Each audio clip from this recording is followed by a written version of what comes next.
Hello students, biomolecules chapter में हम लोग पढ़ रहे थे कार्बोहाइड्रेट्स। और कार्बोहाइड्रेट्स में लास्ट वीडियो लेक्चर्स में अब तक हम लोग कवर कर चुके हैं ग्लूकोज, और मतलब मोनोसेकेराइड ग्लूकोज फ्रक्टोज यूज़ किया हम लोगों ने पढ़ा। डाइसेकेराइड्स में सुक्रोज, माल्टोज, सेल्यूबायोज, लैक्टोज, इनका कुछ स्ट्रक्चर्स की स्टडी की। और ये बड़ी बड़ी स्ट्रक्चर्स आप लोगों को अब तक लर्न हो गई होगी, क्योंकि शुरुआत हम लोगों ने ग्लूकोज से की थी, छोटी सी स्ट्रक्चर से की थी, और उसी स्ट्रक्चर को बिल्डअप करते करते अब हम लोग मोनोसेकेराइड तक, तो डाइसेकेराइड तक पढ़ चुके हैं। अब और डाइसेकेराइड से और बड़ी स्ट्रक्चर्स पे जाएंगे, पॉलीसेकेराइड्स। हेडिंग डाल लीजिए, पॉलीसेकेराइड्स। जैसा कि नाम से पता पड़ रहा है, polysaccharide means polymer of saccharides, polymers of monosaccharides.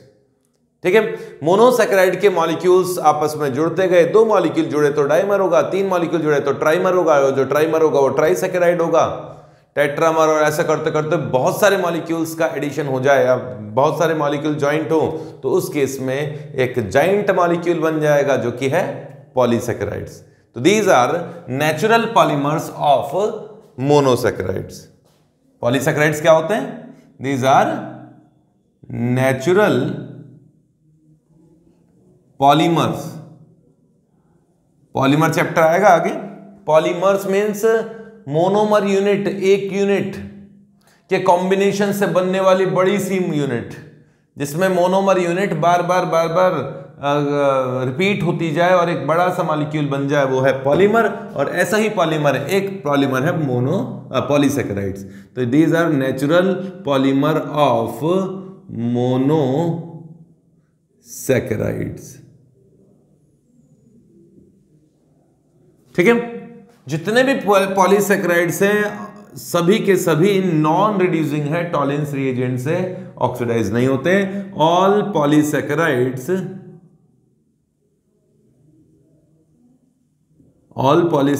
Are non reducing.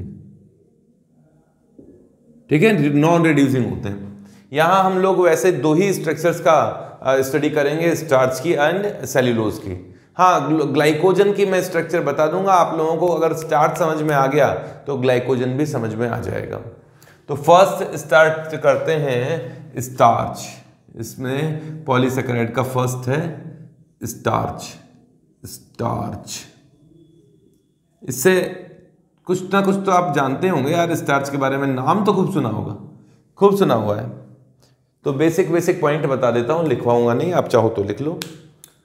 हम लोग, मतलब हम इंसान, जो सबसे ज़्यादा, मतलब मैं तो सबसे ज़्यादा जो डाइट का, हम लोगों की डाइट का जो हिस्सा होता है वो होता है कार्बोहाइड्रेट, है ना। वैसे प्रोटीन्स भी लेने चाहिए, आजकल बॉडी बिल्डर्स लोग बहुत बढ़ते जा रहे हैं। हाँ, मतलब बनना चाहिए, अच्छी बॉडी बना के रखनी चाहिए। हाँ तो ठीक है, पर प्रोटीन्स का यूज़, कंजप्शन हमको करना चाहिए। पर जनरली हम इंडियंस तो कार्बोहाइड्रेट्स का कंजप्शन ज़्यादा करते हैं। और डाइट में हम लोगों के कार्बोहाइड्रेट्स होता भी और होना भी चाहिए। एक बैलेंस डाइट में कार्बोहाइड्रेट का परसेंटेज ज़्यादा होता है। उस कार्बोहाइड्रेट में ये ही है हमारी डाइट का सबसे बड़ा हिस्सा, स्टार्च। स्टार्च को ही सबसे ज़्यादा हम लोग डाइट के फॉर्म में लेते हैं, चाहे वो वीट के फॉर्म में लो, चाहे वो राइस के फॉर्म में लो, आपको बताया भी था। स्टार्च जैसे पोटैटो में है, राइस में है, स्टार्च ही तो है। डिफरेंट टाइप के स्टार्च हैं, थोड़ा सा इनके स्ट्रक्चर्स में डिफरेंस है। प्लांट के सीड्स में ये मिलता है, कई बार जो स्टेम्स होते हैं उनमें भी मिलता है, मतलब मेनली तो इन्हीं के अंदर ये स्टार्च मिलता है। अब स्टार्च का जो स्ट्रक्चर है वो ग्लूकोज जैसा ही स्ट्रक्चर है, प्लस ग्लूकोज के स्ट्रक्चर को बढ़ाकर माल्टोज बना दो, और माल्टोज की बहुत सारे स्ट्रक्चर्स को कंबाइन करके एक पॉलीमर बना दो, वो स्टार्च जैसा है। तो स्टार्च क्या है? नेचुरल पॉलीमर है। और इसमें स्टार्च का जो मोनोमर यूनिट है, मोनोमर यूनिट ऑफ स्टार्च, वो क्या है? अल्फा डी ग्लूकोज है। अल्फा डी ग्लूकोपाइरिनोज है, 6 मेंबर रिंग वाला। डाइमर यूनिट क्या है? डाइमर मतलब दो आपस में जुड़े हों, वो तो मुझे थोड़ा सा बताना है। डाइमर यूनिट ऑफ स्टार्च वो है अल्फा माल्टोज। अब आपको पता है ना माल्टोज में कौन सा ग्लूकोसाइडिक लिंकेज होता है? विद C1C4 अल्फा ग्लूकोसाइडिक बोल दो या ग्लाइकोसाइडिक लिंकेज होता है। ग्लाइकोसाइडिक लिंकेज इसमें होता है C1C4 अल्फा। ठीक है। स्टार्च के दो टाइप हैं, वास्तव में स्टार्च दो तरह का होता है। तो टाइप्स ऑफ स्टार्च में बता देता हूं मैं।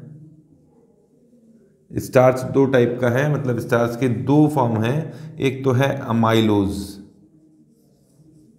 अमाइलोज, और दूसरा है amylopectin. Amylose and amylopectin. Pectin TIN है ना, ये है, EB है शायद, अमाइलोपेक्टिन।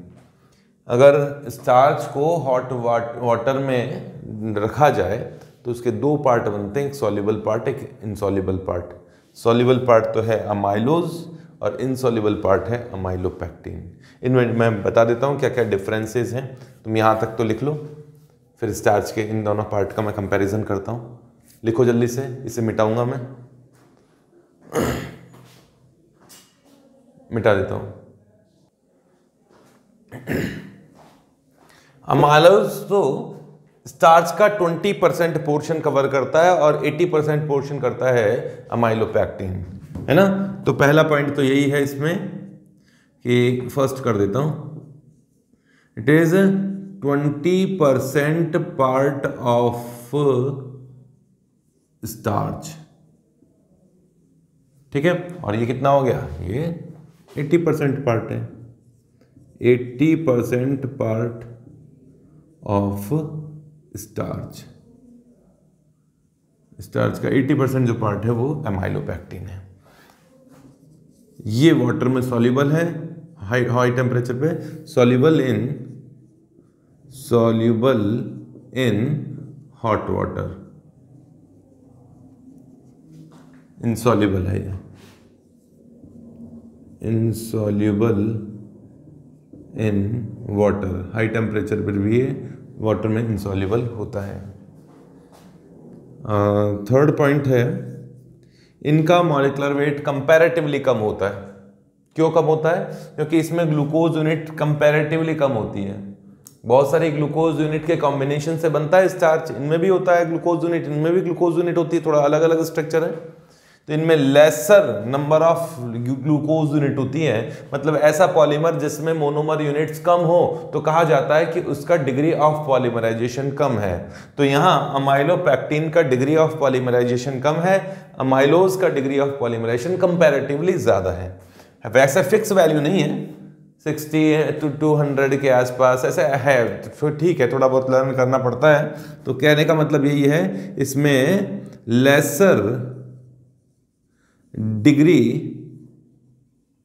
ऑफ पॉलीमराइजेशन है, पॉलीमराइजेशन मतलब मोनोमर यूनिट का जो नंबर है वो कंपैरेटिवली कम है। यहां हायर डिग्री ऑफ पॉलीमराइजेशन। ठीक है, इसी कारण से मॉलिक्यूलर वेट तो फिर लेसर होना ही चाहिए, तो लेसर मॉलिक्यूलर वेट होगा और इनका मॉलिक्यूलर वेट कंपैरेटिवली ज्यादा होता है, इसीलिए तो वाटर में इनसॉल्युबल है। Higher molecular weight. वैसे मॉलिक्यूलर वेट जो होता है वो पॉलीमर्स के लिए डायरेक्ट नहीं निकाला जाता, एवरेज मॉलिक्यूलर वेट निकाला जाता है। जैसे मान लीजिए मैं इथाइलिन, उसकी पॉलीथीन की बात करूं, पॉलीथीन जो है वो ईथीन के बहुत से मॉलिक्यूल से कंबाइन होकर बनती है, जिसे पॉली इथाइलिन या पॉली ईथीन कहा जाता है, पॉलीथीन जिसको शॉर्ट में कह देते हैं। तो उसका मॉलिक्यूलर वेट फिक्स थोड़ी ना होता है, क्योंकि उसके मॉलिक्यूल्स में किसी में तो x number of molecules monomer units होंगी, किसी में x+1 होगी, किसी में x+2 होगी, किसी में x+y होंगी। तो ऐसे करके इनका एवरेज मॉलिक्यूलर वेट कैलकुलेट किया जाता है, और भी कई तरह से इसका मॉलिक्यूलर वेट कैलकुलेट किए जाते हैं। तो वह मैं उन एवरेज मॉलिक्यूलर वेट की ही बात कर रहा हूँ, ठीक है। तो average molecular weight comparatively amylopectin का ज़्यादा होता है, अमाइलोज का कम होता है, और इसलिए वाटर में सॉल्युबल भी कम होते हैं। इसमें lesser number of glucose unit होती है, उसमें higher number of glucose unit होती है। इस पॉलीमराइजेशन का मतलब ही ये है ना, lesser glucose unit, glucose units, है ना, और यहाँ कंपैरेटिवली हायर ग्लूकोज यूनिट, ठीक है। अमाइलोज आयोडीन के साथ में ब्लू कलर का कॉम्प्लेक्स बनाता है, ये तो आप लोगों को पता ही होगा। आयोडोमेट्री टाइट्रेशन आप लोगों ने पढ़ी है, इसमें आयोडीन रिलीज होती है, KI की रिएक्शन करते थे, KI की रिएक्शन I3, ये बताया होगा कभी आपने आयोडोमेट्री के अंदर, ऑक्सीडेशन रिडक्शन, रिडॉक्स टाइट्रेशन इनमें पढ़ा हो।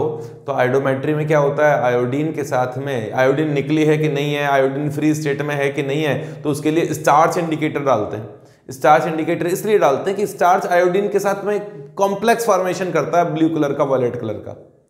तो स्टार्च अमाइलोपेक्टिन वाला पोर्शन तो ब्लू कलर का कॉम्प्लेक्स बनाता है आयोडीन के साथ में, अमाइलोपेक्टिन वाला तो वॉयलेट में आता है, अमाइलोज वाला ब्लू कलर का कॉम्प्लेक्स बनाता है। तो blue complex form with starch, starch थोड़ी ना, आयोडीन, स्टार्च तो खुद ही है iodine, and violet complex, violet complex with iodine, ठीक है। और क्या खास बात है कि अमाइलोपेक्टिन, अमाइलोज तो एक अनब्रांच्ड स्ट्रक्चर होती है, कोई ब्रांचिंग नहीं होती, बस ग्लूकोज ग्लूकोज ग्लूकोज ग्लूकोज आपस में जुड़ी होती है। अमाइलोपेक्टिन ब्रांच स्ट्रक्चर होती है, ये होता है unbranched, unbranched structure.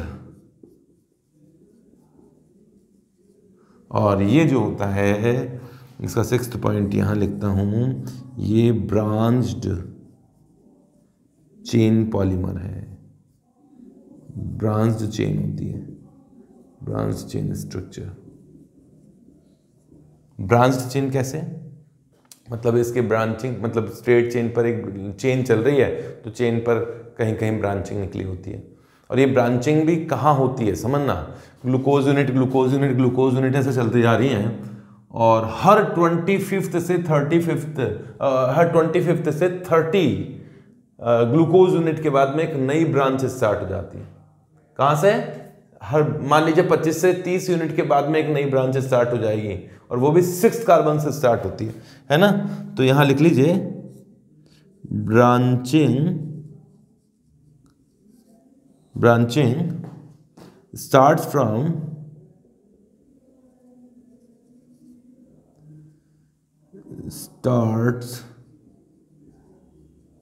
from after every 25th to 30th glucose units,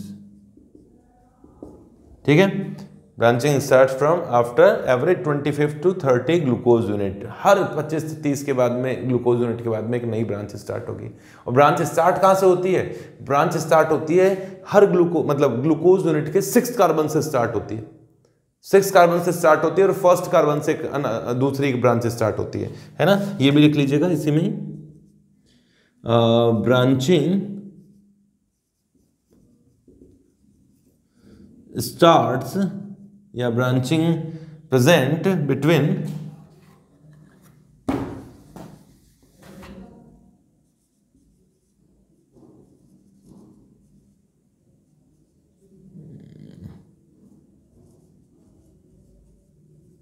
C1 and C6 carbon,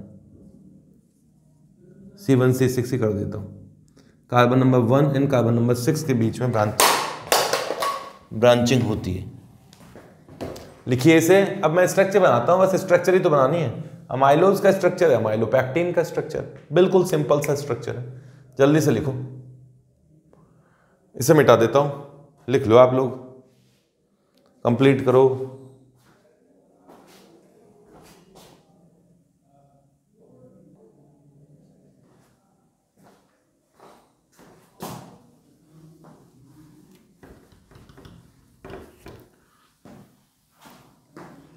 यहां केवल स्ट्रक्चर ही इंपॉर्टेंट है। यहां तो मतलब डाइसैकेराइड के बाद में डाइसैकेराइड पॉलीसैकेराइड आपने पढ़ा, ये फालतू की चीजें हैं ना, वो तो दिमाग में बैठ जाती हैं। यहाँ डाइट का हिस्सा है, स्टार्च ऐसा है वैसे है, इनकी स्ट्रक्चर याद होगी। अब आप स्टार्च की 2 स्ट्रक्चर याद करोगे तो आपको ऐसे ही समझ में आ जाएगा कि 2 पार्ट होते हैं स्टार्च के, अमाइलोज होते हैं, अमाइलोपैक्टिन होता है, बस स्ट्रक्चर समझ लो आप। हाँ, तो अमाइलोज का स्ट्रक्चर में आता हूँ पहले तो, फिशर स्ट्रक्चर में आता हूँ। ये कार्बन नंबर 1, ये 2 3 4 5 6, फिर carbon number 1 2 3 4 5 6, carbon number 1 2 3 4 5 and 6, बस 3 तक ही बना रहा हूँ।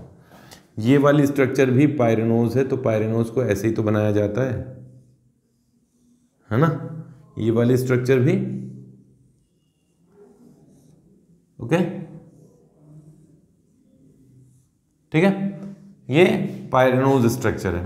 अब पायरेनोज में भी ये अल्फा ग्लूकोज है, मतलब अल्फा ग्लूकोज में इस तरफ OH था, इस तरफ OH था, इस तरफ OH था। अच्छा, कार्बन नंबर 1 2 3 पर OH कहाँ थे, याद तो है ना आप लोगों को। ये है कार्बन नंबर 4, ये है कार्बन नंबर 1, तो carbon number 1 and carbon number 4 के बीच में लिंकेज होता है, ग्लाइकोसाइडिक लिंकेज। मैंने आपको बताया था कि माल्टोज डाइमर यूनिट है इसका, माल्टोज में यही लिंकेज तो था कि carbon number 4 and carbon number 1 में अल्फा ग्लाइकोसाइडिक लिंकेज था।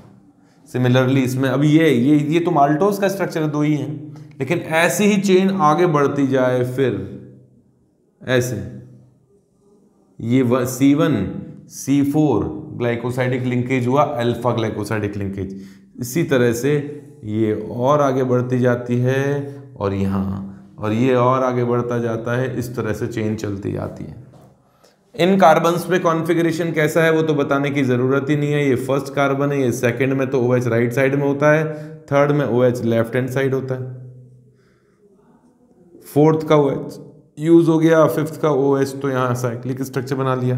अब ऐसी स्ट्रक्चर आगे से आगे खींच दो सारी, यहाँ H है, यहाँ OH है, यहाँ OH है कार्बन नंबर 3 पर।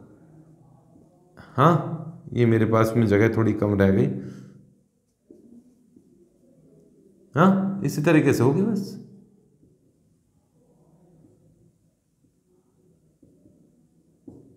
ये स्ट्रक्चर ओपन मतलब एक फिशर स्ट्रक्चर टाइप का मैंने बना दिया है अमाइलोपैक्टिन का भी। अमाइलोपैक्टिन की चेन आगे से आगे बढ़ती जाएगी।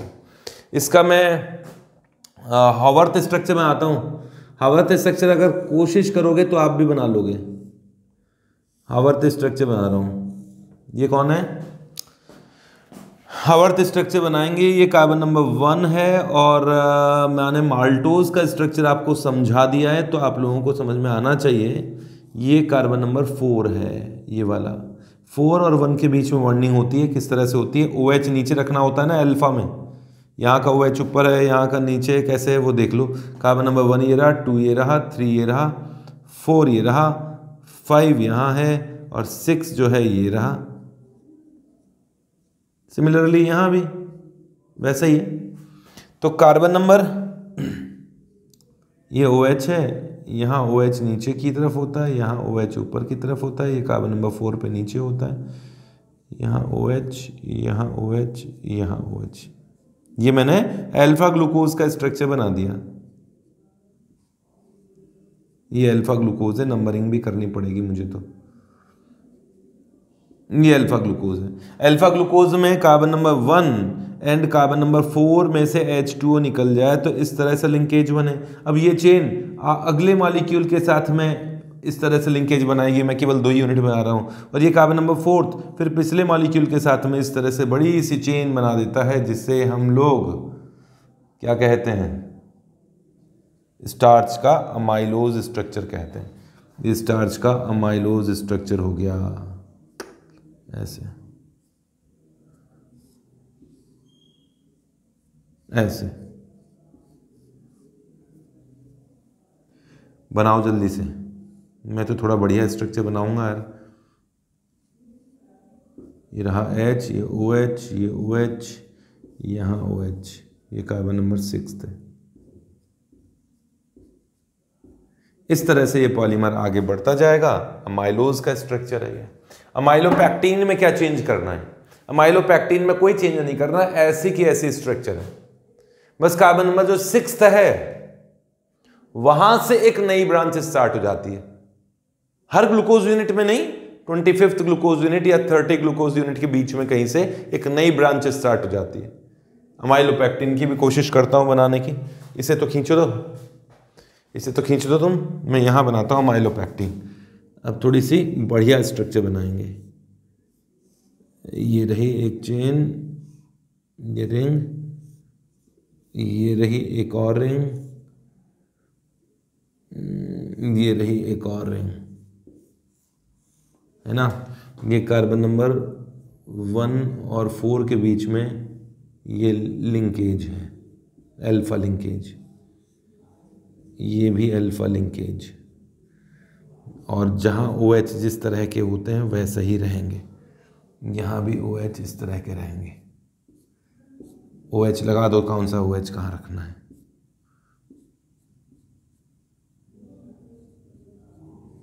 इसमें यार टाइम मेरा वेस्ट हो रहा है, लेकिन तुम्हारा वेस्ट नहीं हो रहा। तुम इसे देख देख के बनाओगे तो वेस्ट हो रहा है। इतने दिन पढ़ने के बाद भी अगर आप इनका स्ट्रक्चर ढंग से नहीं बना सकते तो सब बेकार है। CH2OH, ये वाला स्ट्रक्चर वही है अमाइलोज वाला भी जो बना रहा था, वैसे स्ट्रक्चर है। तो ये वाला स्ट्रक्चर, ये स्ट्रक्चर सेम है। कार्बन नंबर 6, ये फर्स्ट कार्बन है, ये बताया हुआ है 2nd, 3rd, 4th, 5th and 6th। 6th carbon से एक नई ब्रांच स्टार्ट हो गई। मान लीजिए इस चेन में ये 25th वाली पोजीशन पर है, और ये 25th या 30 के बीच में कोई भी पोजीशन है जहां से ब्रांचिंग स्टार्ट हो रही है, तो ये कार्बन नंबर 6 से ब्रांच स्टार्ट होती है, और ये 6 वाले कार्बन से और C1 वाले कार्बन से इस तरह से ब्रांचिंग होती है। ये लो, ये एक और ब्रांच स्टार्ट हो गई। इस तरह से एक और ब्रांच स्टार्ट हो गई।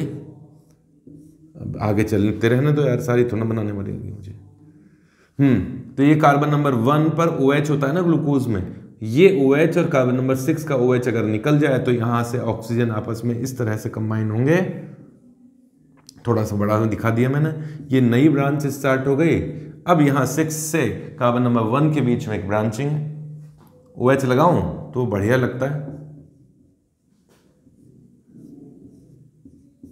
इस तरह की स्ट्रक्चर है, ये स्ट्रक्चर कहलाती है OH। यहां है अमाइलोपैक्टीन, ब्रांचिंग ज्यादा हो गई बस थोड़ा सा, और क्या है।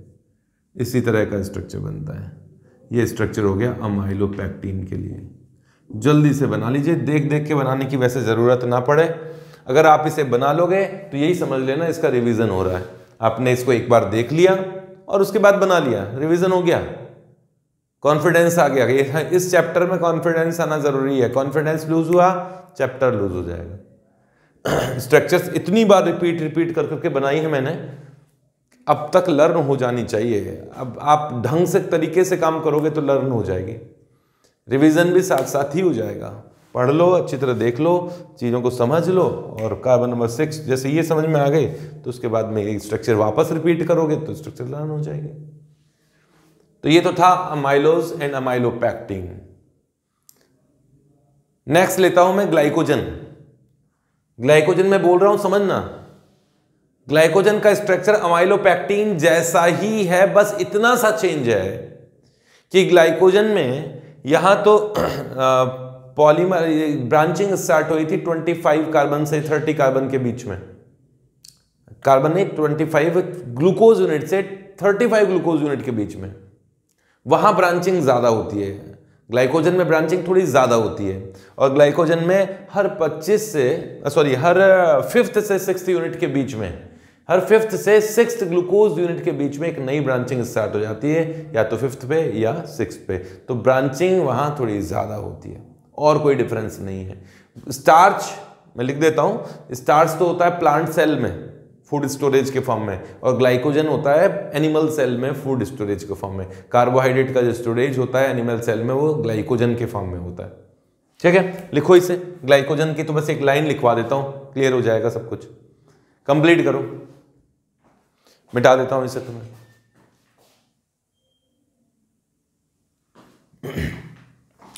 नेक्स्ट सेकंड पॉइंट है ग्लाइकोजन। मैंने बताया था ग्लाइकोजन का स्ट्रक्चर, जो बोला था वो मैंने लिख दिया। Structure of glycogen is same as structure of amylopectin. Amylopectin की तरह ये भी ग्लूकोज का ही पॉलीमर है, ये भी ब्रांच्ड है, वही 6 कार्बन से ब्रांचिंग होती है। बस ब्रांचिंग कहाँ होती है वो मैंने बताया, उसमें लिखा है, but it is has branched more branch structure than amylopectin and have branch at 5th to 6th glucose unit. 5वीं से 6ठी ग्लूकोज यूनिट पे एक ब्रांच स्टार्ट होती है, बस इतना सा डिफरेंस है। नेक्स्ट पॉइंट पढ़ते हैं हम लोग, थर्ड, सेल्यूलोज। सेल्यूलोज इंपॉर्टेंट है। सेल्यूलोज होता क्या है? ठीक है, बिल्कुल सिंपल सी चीज है। प्लांट सेल में सेल वॉल होती है, पता होगा, इतना तो पढ़ाई होगा आप लोगों ने बायो।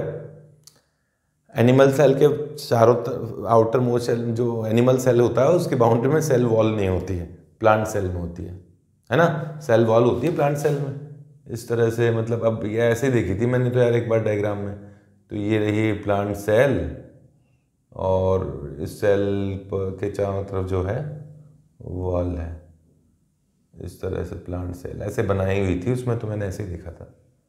ये सेल बनी हुई थी और सेल, ये सेल वॉल होती है ना।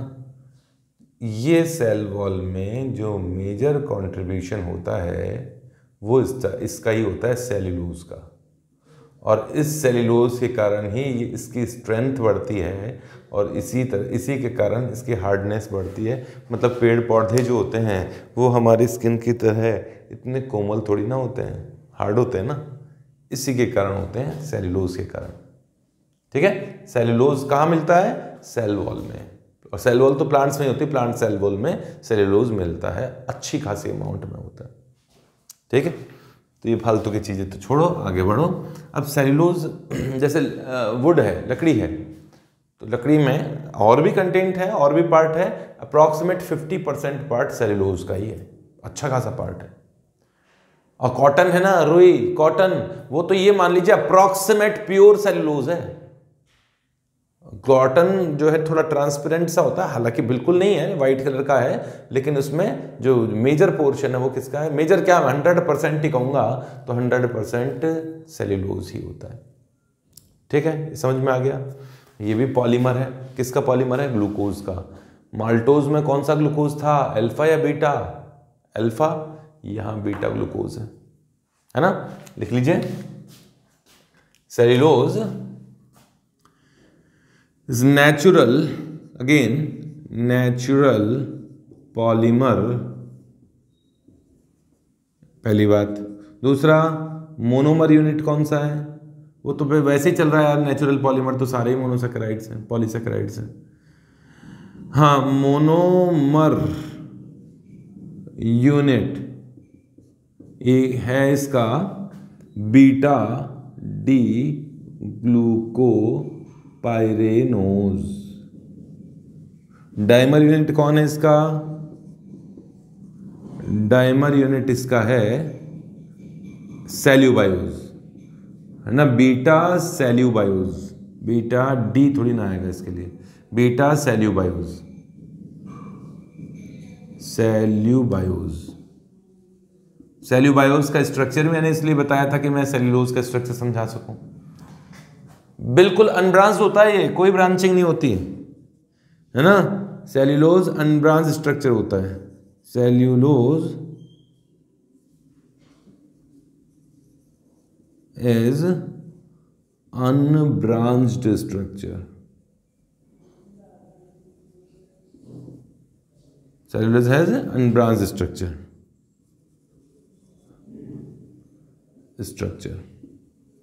ठीक है। इसमें डिग्री ऑफ पॉलीमराइजेशन स्टार्च से भी ज्यादा होता है, higher degree of polymerization than starch, starch से भी ज्यादा डिग्री ऑफ पॉलीमराइजेशन होता है। स्ट्रक्चर बनाए तो स्ट्रक्चर तो बिल्कुल सिंपल सी है, ये जरा देखना बीटा ग्लूकोज का, इसके सामने बनाता हूँ स्ट्रक्चर यहां बनाता हूं, ये देखिए ये कौन सा ग्लूकोज है,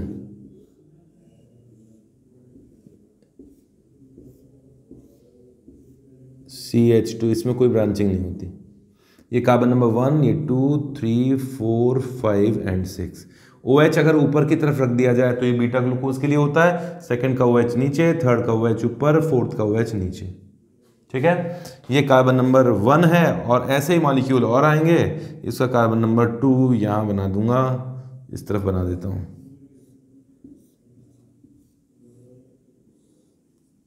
ये 1, ये 2, 3, 4, ये 5 एंड ये 6, ठीक है। और बनाता हूं,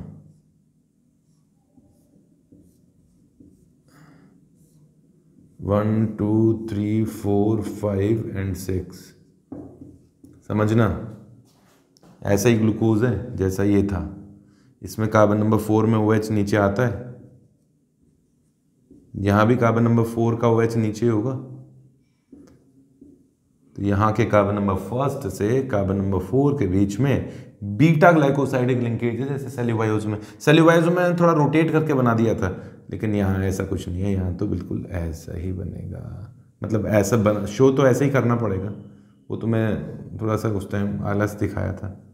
यहाँ OH है, यहाँ OH है, ये एक स्ट्रक्चर है।